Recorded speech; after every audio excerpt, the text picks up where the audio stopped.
إني أنا ربك فاخلع عليك إنك بالواد المقدس طوى وأنا اخترتك فاستمع لما يوحى إنني أنا الله لا إله إلا أنا فاعبدني وأقم الصلاة لذكري إن الساعة آتية أكاد أخفيها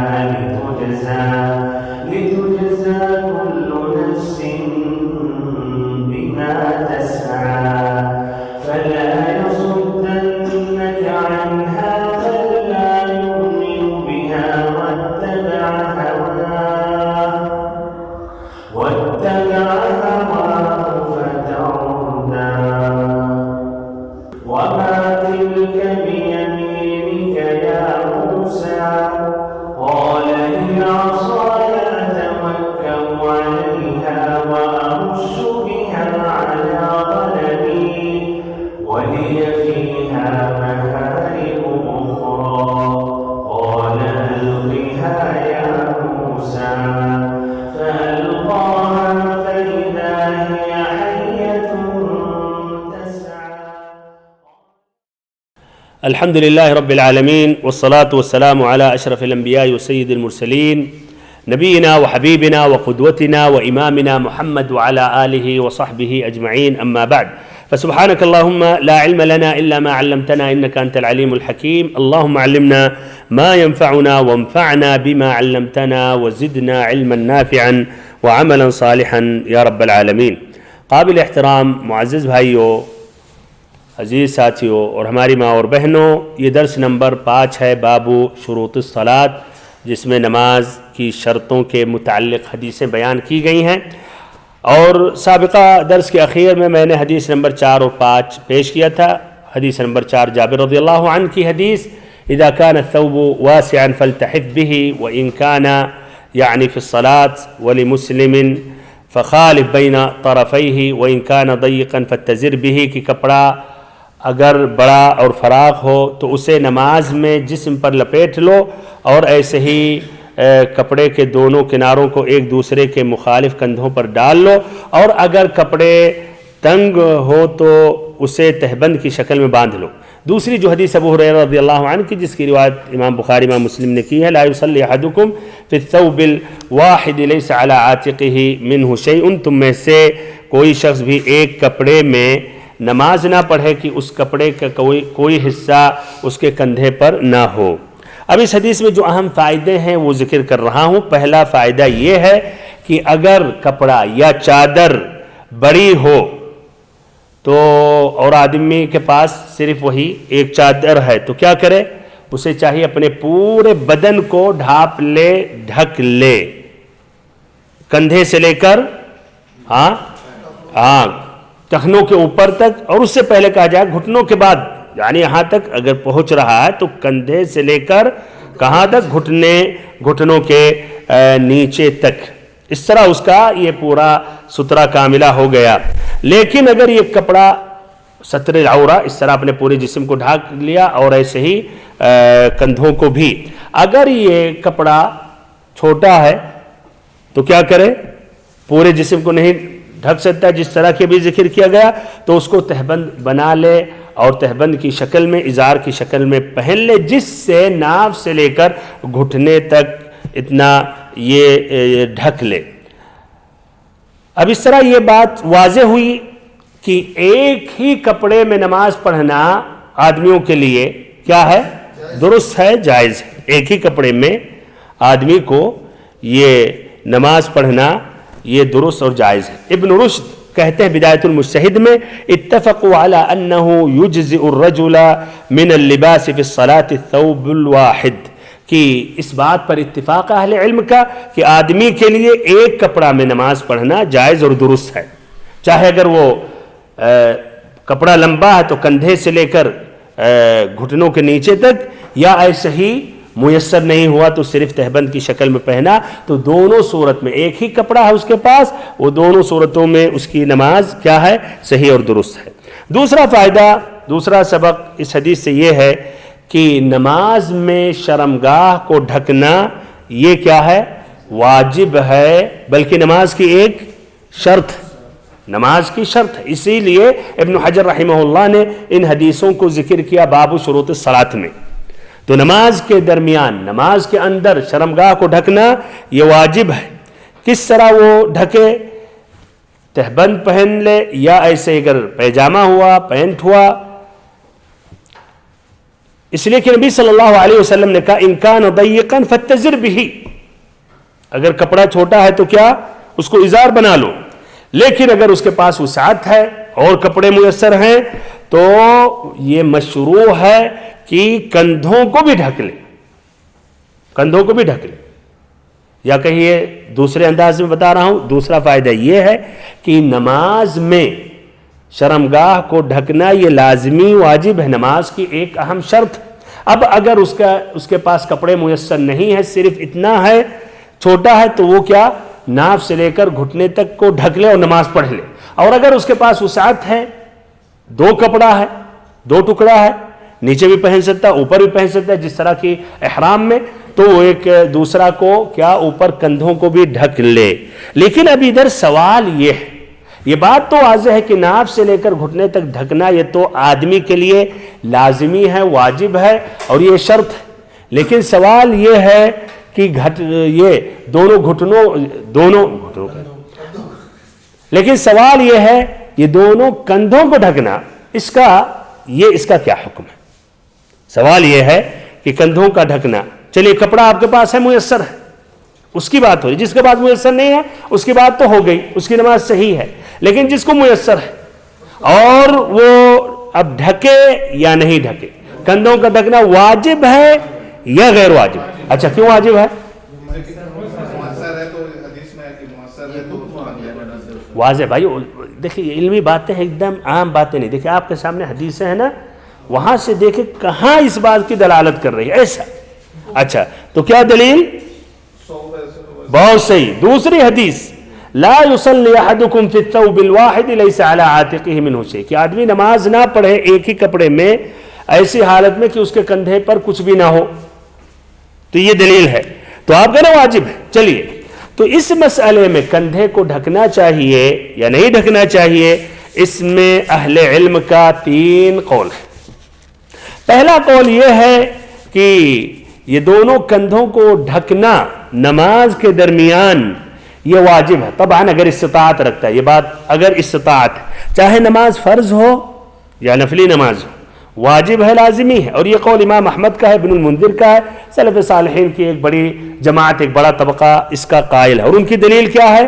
یہی حدیث لا يصلي احدكم في الثوب الواحد ليس على عاتقه منه شيء، صحیح امام بخاری امام مسلم کی روایت ہے، تو یہ حدیث ایک دم واضح ہے، اور آپ صلی اللہ علیہ وسلم نے منع کیا، اور منع کیا اس کا معنی مطلب یہ ہوا جس نے اس کی مخالفت کی اور بغیر کندھوں کو ڈھکے ہوئے نماز پڑھی تو اس نے کیا کیا؟ گناہ کیا، اور نمبر 2 اس کا وہ عمل باطل ہے۔ تو جس نے اس کی مخالفت کی تو گنہگار ہوا اور اس کا عمل باطل ہوا، تو اس حدیث سے انہوں نے استدلال کیا۔ ایک دوسرا قول ہے، وہ انہوں نے فرض اور نفل میں فرق کیا، وہ امام احمد سے مروی ہے کہ اگر نفلی نماز ہے تو جائز ہے کہ کندھے کھلے رہیں، لیکن اگر فرض نماز ہے تو کندھوں کو ڈھکنا لازمی ہے۔ انہوں نے کیوں یہ فرق کیا؟ فرق اس لیے کیا کہ فرض کی جو تأکید ہے وہ مثلا نفل میں نہیں ہے، مثلا نفل میں بہت سے تجاوزات ہیں یا کچھ آسانیاں ہیں، مثلا نفل میں آپ نفلی نمازیں پڑھ رہے ہیں، اپنی سواری پر ہیں تو بیٹھ کے بھی پڑھ سکتے ہیں، جبکہ آپ استطاعت رکھتے ہیں کھڑے ہو کر پڑھیں۔ ایسے ہی قبلہ کی طرف متوجہ ہونا لازمی ضروری نہیں ہے، سفر میں اگر ہیں، مثلا ایک مثال، تو کہتے ہیں ایسے ہی یہاں بھی کندھوں کے ڈھکنے کے متعلق فرض میں واجب ہے، نفلی نمازوں میں یعنی ادھر معاف ہے۔ تیسرا قول کیا ہے؟ تیسرا قول کیا ہو سکتا ہے؟ نہیں بھی ڈھکے تو چلے گا۔ اچھا، تیسرا قول یہ ہے کہ واجب نہیں ہے کندھوں کو ڈھکنا نمازوں میں، فرض ہو یا نفلی نماز ہو، بلکہ کیا ہے؟ مستحب ہے، بلکہ انہوں نے کہا مستحب ہے، یعنی کرو تو بہتر ہے، افضل ہے، زیادہ ثواب ہے، نہیں کرو تو گناہ نہیں ہے، نہ آپ نے کوئی مخالفت کی۔ اب ادھر سوال ہے بھائیو، ان کی دلیل کیا ہے؟ دلیل سے ہاں اچھا، ان کی دلیل کیا ہے؟ اچھا، ان کی دلیل بہرحال یہ پہلی جو حدیث ہے وہ تو عام ہے، اذا کان الثوب واسعا فالتحف به وان کان ضيقا فاتزر به، اس میں واضح ہو گیا اگر کپڑا آپ کے پاس نہیں ہے تو اس کی بات الگ ہو گئی۔ تو یہ دلیل ان کے پاس اس سے بھی زیادہ قوی دلیل ہیں بھائیوں، اس لیے میں کہتا ہوں علم ایک سمندر ہے۔ اب تک جتنی بات گزر رہی ہے اس سے سننے کے بعد ہم سبھی کو یقین ہو گیا کہ کندھوں کو ڈھکنا واجب ہے کہ نہیں؟ حدیث سے کلیئر ہے۔ اور اب تک ہم یہ سمجھ رہے ہیں جو اس کی مخالفت کرے اور کہے واجب نہیں ہے وہ حدیثوں کی مخالفت کر رہا ہے، یہی ہے نا؟ لیکن دیکھیں جلدی اس لیے فیصلہ نہیں کرنا چاہیے، ان کی دلیلیں بھی ہم سنیں۔ اس سے پہلے کہ ان کی دلیلیں کیا ہے، یہ قول امام مالک کا ہے، شافعی، ایسے اصحاب الرائے، اصحاب الرائے سے مراد وہی احناف جو غالباً عقل کو نقل پر زیادہ ترجیح دیتے ہیں یا نصوص پر بھی، یا اس کی زیادہ اہمیت رکھتے ہیں۔ اور نووی نے ذکر کیا کہ یہ جمہور اہل علم کا قول ہے، یعنی اکثر اہل علم کا یہ قول ہے۔ ہاں بھائی، اکثر اہل علم کا کیا ہے کہ کندھوں کو ڈھکنا نماز میں واجب نہیں، مستحب ہے، جبکہ وہ حدیث ہمارے سامنے ہے، بخاری و مسلم کی واجب ہے۔ اچھا، اب دلیل سے پھر فیصلہ کریں گے، جس کی دلیل مضبوط ہے وہ قول کو ہم لے لیں گے، ہے کہ نہیں؟ ان کی دلیل نص اور قیاس سے ہے، عقلی دلیل ہے اور ایک شرعی دلیل۔ شرعی دلیل قرآن اور حدیث اس کو کہا جاتا ہے، اور عقلی جو قیاس۔ اچھا، تو شرعی جو دلیل انہوں نے روایت، یہ بھی بخاری کی روایت ہے بھائیو، بخاری کی روایت، تاکہ آپ بعد میں نہیں کہیں بخاری والا مقدم ہے۔ حدیث نمبر 353 روایت کرتے ہیں محمد ابن المنکدر سے، جو روایت جو کہتے ہیں رأیت جابر بن عبداللہ، یہی جابر بن عبداللہ، رأیت جابر بن عبداللہ یصلی فی ثوب واحد، کہ میں نے جابر بن عبداللہ رضی اللہ عنہما کو دیکھا کہ ایک ہی کپڑے میں نماز پڑھ رہے ہیں۔ وقال رأیت النبی صلی اللہ علیہ وسلم یصلی فی ثوب، کہ میں نے دیکھا نبی صلی اللہ علیہ وسلم ایک ہی کپڑے میں نماز پڑھ رہے ہیں۔ ایک کپڑا کا ادھر ذکر آیا تو غالباً ایک کپڑا جو ہوتا ہے چھوٹا، ادھر مراد وسیع نہیں، جو مکمل پہنے ہوتے تو یہاں نہیں کہا جاتا کہ ایک کپڑا ہو تو پھر مکمل ہو گیا، یعنی ایک کپڑا ہے، یعنی نیچے بس ازار پہن کے پڑھ رہے ہیں۔ ایسے ابو ہریرہ رضی اللہ عنہ سے مروی ہے، یہ بھی بخاری و مسلم کی روایت ہے، بخاری حدیث نمبر 365، مسلم 515، قام رجل النبی صلی اللہ علیہ وسلم فسألہ عن الصلاة فی الثوب الواحد فقال وکلکم یجد ثوبین، کہ ایک شخص نبی اکرم صلی اللہ علیہ وسلم کے سامنے کھڑا ہوا، اس نے پوچھا کہ ایک ثوب میں، ایک کپڑے میں نماز پڑھنے کا حکم کیا ہے؟ تو آپ نے سوال کیا کہ کیا ہر کسی کے پاس میسر ہے کہ دو کپڑے ہوں؟ تو اس سے واضح ہوا کہ کیا ایک ہی کپڑے میں پڑھتے تھے۔ ایسے اور بھی آتا ہے جابر رضی اللہ عنہ کی وہ واضح لفظوں میں کہ انہوں نے کندھے کو نہیں ڈھکا تھا۔ تو اب بھائی وہاں کیا رہا ہے، کون سا قول صحیح ہے؟ تعارض ہو گیا بظاہر نا۔ اچھا، اب اس طرح کچھ اہل علم نے کہا کہ یہاں دو قسم کی حدیثیں آ گئی۔ یہاں آپ صلی اللہ علیہ وسلم نے منع کیا کہ ایک کپڑے میں نماز پڑھو اور کندھے پر کچھ بھی نہ ہو، اور یعنی دو ہونا چاہیے یا مکمل ہونا چاہیے لمبا سے۔ اور دوسری حدیثوں میں آتا ہے کہ ایک ہی کپڑے میں آپ نے نماز پڑھی، ہے کہ نہیں؟ تو اہل علم نے دونوں میں جمع کیا اور کہا کہ ایک ثوب میں جو پڑھنے کی حدیثیں آتی ہیں وہ یہ بیان کرنے کے لیے، واضح کرنے کے لیے کہ ایسا جائز ہے، اور جس میں یہ حدیث جو ہے جس میں آپ صلی اللہ علیہ وسلم نے منع کیا کہ کندھے پر کچھ بھی نہ ہو، یہ اس میں یہ بیان کیا جا رہا بہتر، کمال اور تمام، یعنی بہتر اور افضل، یہ ایک جمع اس میں ہے۔ اچھا، قیاس سے انہوں نے دلیل کیا پکڑی کہ کندھوں کو ڈھکنا مستحب، واجب نہیں؟ کیا دلیل ہے؟ عقلی دلیل کیا ہو سکتی ہے؟ عقلی دلیل کہ کندھوں کا ڈھکنا ضروری نہیں ہے۔ ہاں بھائیوں، اس لیے کہ پشرم کا عورہ میں داخل نہیں ہے، آدمی کا عورہ من السرہ الی الرکبہ، تو کندھا کا کیا دخل ہے یار؟ آدمی کا یہ سینہ کھلا رہنا اس میں کوئی حرج نہیں ہے، تو یہ انہوں نے یہ دلیل پکڑی، عقلی دلیل. بہرحال ان دونوں اقوال میں کون سا راجح ہے؟ ہاں بھائیو، راجح قول کون سا ہے؟ اب چلیے سبھی کنفیوز ہو گئے. ہاں وسط. وسط کیا ہے؟ یعنی اگر میسر ہے تو آپ ڈھکے ہر حال میں، اگر میسر نہیں ہے کپڑا تو نہیں ڈھکے. پھر وہی بات واپس آگے پیچھے تو ختم ہو گئی بات. یہ بات ختم ہو گئی بھائیوں کہ اگر وسیع ہے دونوں میں پہنے، لیکن سوال ہے واجب ہے یا مستحب، اس کی بات ہے. بہتر کی بات اتفاق سے بھی کرتے ہیں، واجب ہے یا مستحب ہے، یہ سوال. مستحب ہے. کیوں مستحب ہے؟ اس لیے کہ دو حدیثیں آ گئی نا. صحیح، دونوں طرح کے آ گئی تو واجب نہیں کہہ سکتے ہیں. بہت صحیح، ماشاءاللہ. اس طرح کون سا راجح ہے؟ اللہ عالم. جہاں تک پوری حدیثوں پر اگر نظر رکھا جائے تو الاصل احادیث جو متعارض ہوتی ہیں آپس میں، جو بظاہر ٹکرا رہی ہیں، تو ہمیں سب سے پہلے اس میں کیا کرنا چاہیے؟ جمع کرنے کی کوشش کرنی چاہیے. دونوں کو جمع کرنا چاہیے، یعنی سب پر عمل کرنے کی کوشش کرنی چاہیے، سب کو سامنے رکھتے ہوئے فیصلہ کرنا چاہیے، حکم اس کا نکالنا چاہیے. تو اس طرح اگر سامنے ہم رکھیں تو اس میں آپ نے منع کیا تو اس سے واضح ہو یہ جو منع کیا یعنی آپ نے بہتر بتایا، افضل کی بات بتایا، اور جہاں آپ نے کیا وہ دلیل ہے کہ یہ جائز ہے. تو اس طرح خلاصہ اس کا ہوا، ایک یہاں جائز ہے اور وہاں آپ نے منع کیا تو کہا جائے گا کہ یہ مستحب ہے کندھوں کو ڈھکنا. تو یہ اس اعتبار سے یہ صحیح ہے، لیکن احتیاط کا تقاضا یہ ہے کہ اگر آدمی کے پاس یہ کپڑا میسر ہے تو وہ کندھوں کو ڈھک لے. احتیاط کا ہی تقاضا، اور اس میں آدمی تساہل نہ کرے. اچھا، رہی بات جو انہوں نے کہا کہ کندھا، دلیل پکڑا کہ کندھا یہ شرمگاہ میں سے نہیں ہے، حقیقت میں یہ دلیل صحیح نہیں ہے. صحیح نہیں، اس کی وضاحت کیا جا رہا. اگرچہ بات صحیح ہے، قول مضبوط ہے کہ مستحب ہے، لیکن یہ شیخ الاسلام ابن تیمیہ رحمہ اللہ نے اس کا جواب دیا. سبحان اللہ. جواب کیا دیا کہ عورت جو ہے شرمگاہ، نماز کا جو نماز کے درمیان ہے اس کا الگ حکم ہے اور نماز کے باہر وہ الگ حکم ہے. یعنی جس طرح کی عورت نماز کے درمیان مطلوب ہے اپنے چہرے کو ڈھکے. اچھا، اگر گھر میں ہے اور اس کے محارم ہے تو کیا مطلوب ہے کہ پورا جسم کو ڈھکے اور ایسے دوپٹہ لگائی رہے اور صرف چہرہ کھلا رہے؟ نہیں، بلکہ بال سر کھلا رہنا جائز ہے، درست ہے.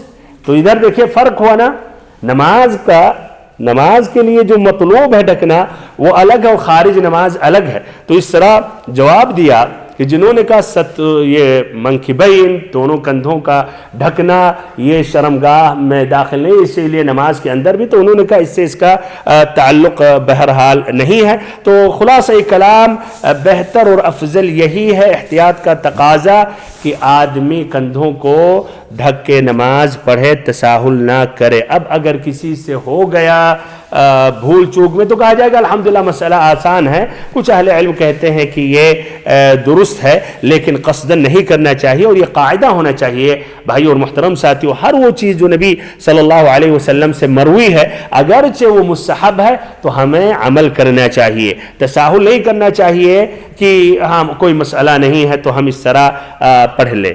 ابھی یہ بات واضح ہو جانے کے بعد ادھر اب ذکر کیا جا رہا کہ کتنے اپنے بھائی، ہاں بھائیو، گرمیوں میں جب وہ پہنتے ہیں وہ کون سے بنیان؟ ہاں، سینڈو بنیان جب پہنتے ہیں تو یہ کندھا مکمل نہیں ڈھکا ہوتا. اس قول کے مطابق ان کی نماز صحیح نہیں ہے، اور دوسرے قول کے مطابق انہوں نے خلاف اولا کیا. ایسے ہی آپ دیکھیں گے حج اور عمرہ کے درمیان بہت سے حاجی، بہت سے معتمر لاپرواہی میں صرف نیچے ازار تہبند کی شکل میں پہنے ہوئے اور اوپر ان کا کندھا زمین پہ گرمی کی وجہ سے جو بھی وجہ سے وہ خالی اس طرح نماز پڑھتے ہیں یا ایسا رکھتے ہیں جس سے مکمل کندھا ڈھکا نہیں ہوتا ہے. تو ان کو احتیاط کرنا چاہیے. تو یہ دوسرا یہ مسئلہ یہ واضح ہو گیا. دوسرا مسئلہ کہ کندھوں کو ڈھکنا یہ اس میں اہل علم، کچھ اہل علم کہتے ہیں واجب ہے، کچھ اہل علم کہتے ہیں مستحب ہے۔ حدیث کے روشنی میں مستحب یہ کہنا ہے قول قوی ہے، لیکن احتیاط کا تقاضا ہے کہ کندھوں کو ڈھک لیا جائے نماز کے درمیان، چاہے فرض نماز ہو یا نفلی نماز ہو، اور آدمی کو اس مسئلے میں تساہل نہیں کرنی چاہیے، خاصتاً گرمیوں میں اپنے بھائی جو سیندو بنیان پہنتے ہیں انہیں اس سے اجتناب کرنا چاہیے۔ ایسے ہی حج اور عمرہ کے درمیان بھی بہت سے حجاج اور معتمرین تساہل کرتے ہیں۔ تیسرا فائدہ یہ ذکر کیا جا سکتا ہے کہ ایک مسلمان کو چاہیے نماز میں مکمل زینت کا اہتمام کرے۔ اتنی صراحت کے ساتھ یہاں تو نہیں ہے، لیکن قرآن میں اللہ تعالیٰ نے ذکر کیا یا بنی آدم خذوا زینتکم عند کل مسجد، اے آدم کے بیٹے تم لوگ اپنی زینت یعنی خوبصورتی یعنی لباس اور ایسے ہی تیاری، اس لیے وضو ہم کر کے جاتے ہیں، اپنی زینت ہر عند کل مسجد عند کل صلاۃ، ہر نماز میں مکمل یا ایسے ہی حتی الامکان زینت میں جاؤ اور نماز کو ادا کرو۔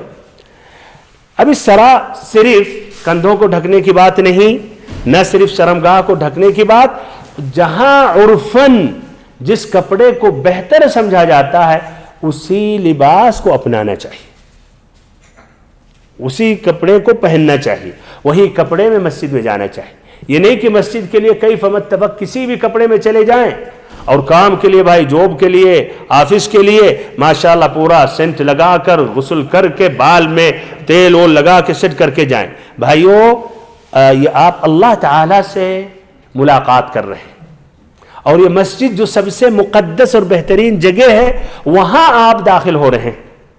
افسوس کی بات ہے کتنے ہیں فجر میں مثلا وہی کپڑا جو آدمی سونے کے وقت پہنتا ہے گھر ہی تک محدود ہے تو نماز میں چلا جاتا ہے، اور پھر آفس کے لیے اس میں نہیں جا سکتا۔ کوئی اگر کہے بھی تصویر ہم لے لیں آپ کی تو کہے گا نہیں نہیں نہیں تصویر نہیں لو بھی۔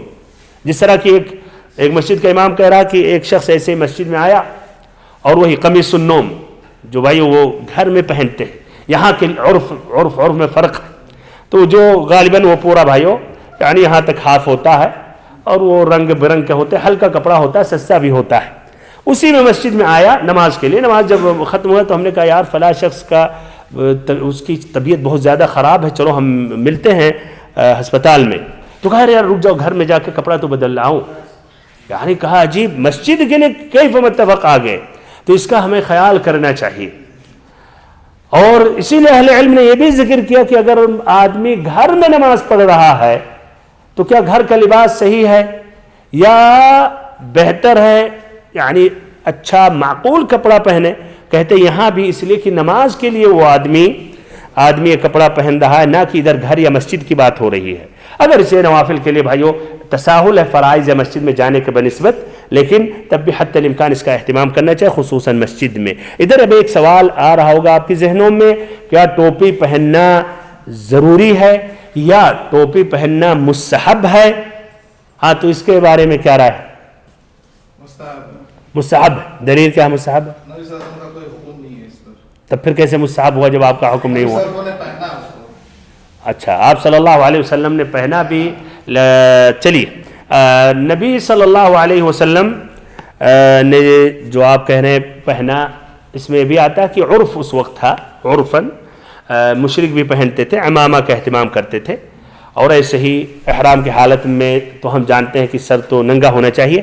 بہرحال ٹوپی پہننا کیا یہ بہتر ہے یا غیر بہتر ہے یا واجب ہے؟ تو پہلی بات تو واجب تو یہ نہیں ہے یقیناً، اس لیے کہ کندھوں کو ڈھکنے کے متعلق اگرچہ زیادہ راجح اقرب الی الصواب ہے کہ مستحب ہے، اس میں حدیثیں آئی ہیں، تو اس کے علاوہ اور مزید ایکسٹرا اور چیزوں کو یہ کہنا کہ یہ واجب ہے یا لازمی ہے، اس کے لیے واضح دلیل ہونی چاہیے، اور اس پر واضح دلیل نہیں ہے۔ اب رہی بات کہ مستحب ہے یا غیر مستحب، اب رہی بات بہتر ہے یا غیر بہتر، ادھر کچھ اہل علم کہتے ہیں جس طرح ابن عثیمین رحمہ اللہ کہ یہ لوگوں کا عرف دیکھا جائے گا، لوگوں کا عرف دیکھا جائے گا، لوگوں کے نزدیک اگر اس کو پسند کرتے ہیں، اس کو بہتر سمجھتے ہیں تو اس طرح پہننا یہ مستحب ہے، اور اگر لوگوں کے نزدیک اس کی اہمیت ہے ہی نہیں تو پھر اس طرح نماز کے لیے خاص کر لینا اس کو مستحب نہیں کہہ سکتے۔ تو یہ واللہ عالم یہ سب سے معقول بات ہے اس مسئلے میں، سر کو ڈھکنے یا نہ ڈھکنے کے متعلق۔ اپنے یہاں بہت سے لوگ اہتمام ہی نہیں کرتے ہیں، سر نہیں ڈھکتے ہیں، لیکن مسجد میں جب آتے ہیں تو سر کو ڈھک لیتے ہیں، جیسے ہی نکلے ابھی چپل یا جوتے میں پیر مکمل نہیں ڈالے کہ اس کو نکال دیے، یا تو ایک سائیڈ میں رکھ دیے یا تو جیب میں رکھ لیے۔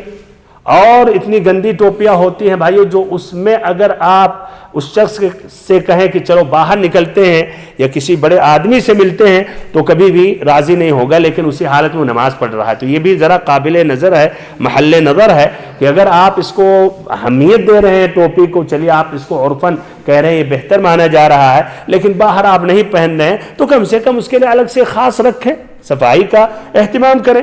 یہ نہیں کہ وہ لکڑی والا یا اللہ عالم کبھی کبھی اس میں کھٹمل یا کبھی کبھی ایک دم کالے ہو جاتے ہیں، اس کو سر پر رکھ کے آپ پڑھیں۔ اس طرح یہ احساس ہو رہا ہے کہ سر کو شرمگاہ کی طرح سمجھ رہے کہ اس کا ڈھانپنا لازمی اور ضروری ہے، ایسا نہیں ہے۔ تو یہ مختصراً اس کے متعلق، ٹوپی کے متعلق یہ بات تھی۔ اس طرح اس حدیث کے متعلق بھی بات مکمل ہو گئی، ساتھ ساتھ وقت بھی تقریباً پورا ہو گیا۔ اللہ تعالیٰ سے آخر میں دعا کرتا ہوں کہ اللہ تعالیٰ ہم سبھی کو علم نافع عطا کرے اور ہم سبھی کو صراط مستقیم پر چلائے۔ وصلی اللہم وسلم وبارک وانعم علی عبدک ورسولک محمد۔